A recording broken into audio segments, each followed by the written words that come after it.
Hey, my name is Steven. I am a graphic designer who focuses on editorial and packaging design.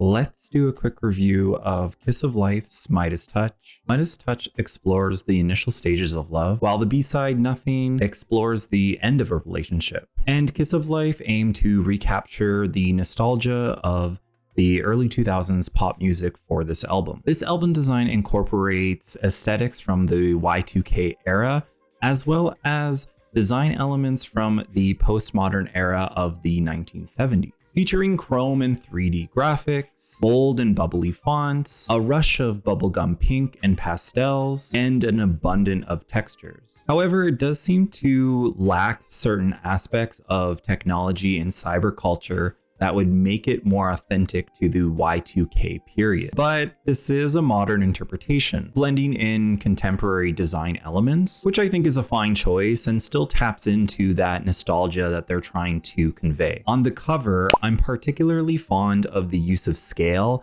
and the effect of the oversized chrome pink heart. The typography is also well executed, echoing visual elements from the music video and editorials that center around Greek mythology. The addition of gold contributes to a royal feel, which helps transition beautifully into the editorials that are found in the rest of the album design. However, the byline first single album, I think is really just an afterthought. I know that there's a lot of pink and black that is used throughout the whole entire album, but the application here with the font choice for this just seems out of place. I would have tried integrating the byline more into the Kiss of Life logo, maybe by typesetting it along the descender of that L, just to make it a little bit more cohesive and complete. I would have probably chose a different font here and maybe just a different color choice as well. I know a lot of design from this era kind of follows from the postmodern era,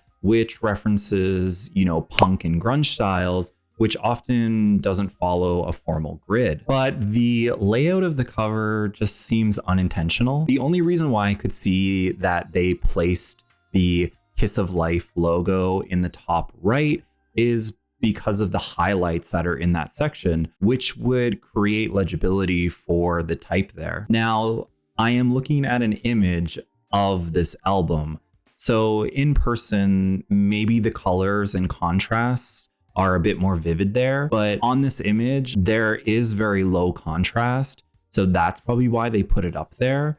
But I still think that there could have been some more development here to make the layout a little bit more interesting. The rest of the album's pages are a complex mix, blending editorials with album and song credits, dispersed between what seems to be love notes written by the members, as well as pages with games and cutouts of figures. There's a lot going on here, and it's actually quite overwhelming. And I struggle to see a connection between these elements and the overarching theme of this album that they're trying to convey. Recent trends in K-pop albums really favor this kind of design style, where we have handwritten and drawn elements collaged in with imagery over top of informal grids. This style and these design elements are often linked to the Y2K period. However, they are more in line with the punk style of the 70s and the grunge style of the 90s, as well as the postmodern design style. These movements emphasize rough textures, found typography, low quality imagery,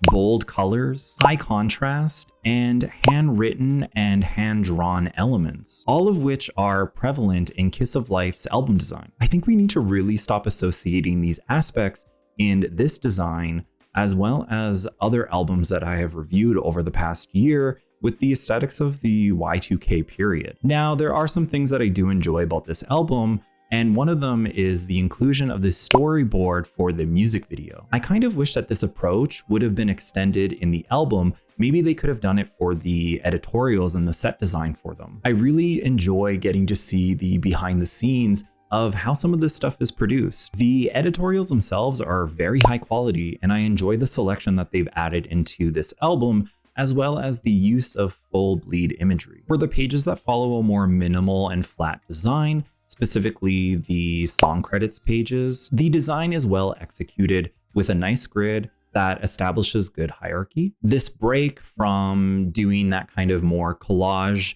and punky grunge style was a good choice here because of the nature of these pages being very copy heavy.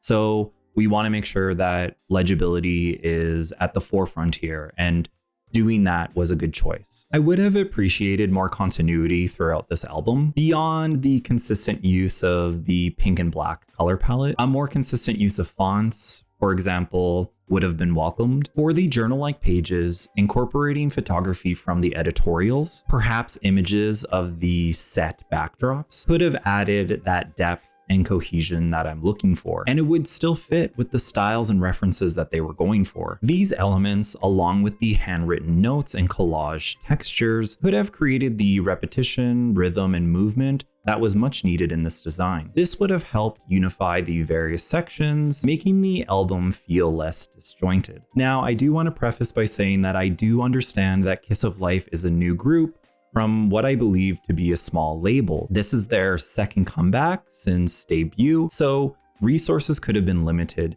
to what they were able to produce. I think that the ideas and thoughts behind this album were good, however, the execution was a little lackluster. I am really excited to see where this group is going to go, and I'm sure as they get larger and grow their fan base, their albums will be able to develop more, and they'll be able to produce something a lot more of a better quality. If you want to see more videos of me reviewing K-pop album designs from a graphic designer perspective, I would love for you to subscribe to my channel. I want to be able to do more of these videos, so your support means the world to me. If you want to connect with me beyond YouTube, I am on other social media platforms, and you can find all of that in the description.